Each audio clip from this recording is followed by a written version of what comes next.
Friends, ഇതെൻ്റെ പാവല കൃഷിയാണ്. എൻ്റെ പാവലയിൽ പുതിയൊരു സൈസിൽ പാവയ്ക്ക ഉണ്ടായി. ഇതാണ് ആ പാവയ്ക്ക. ഇതേത് പാവയ്ക്കയെന്നറിയില്ല.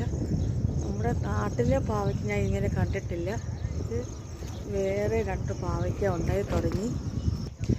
ഇത് നമ്മുടെ സാധാ ഉണ്ടപ്പാവയ്ക്കയാണ്. ഇതും പാവയ്ക്ക, ഉണ്ടപ്പാവയ്ക്ക.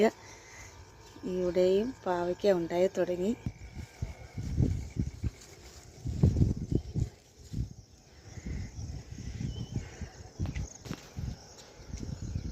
നല്ല സ്പെഷ്യലായിട്ടുണ്ടായ പാവയ്ക്കയാണ്. വണ്ണമില്ലാതെ നരന്ത് പോലുള്ള വെള്ളപ്പാവയ്ക്ക.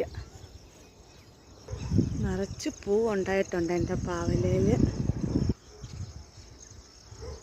പാവലൊക്കെ നല്ലതായിട്ട് തഴച്ച് കയറി. നല്ല മഴ സമയമാണ്, നല്ല കാലാവസ്ഥയാണിപ്പോൾ.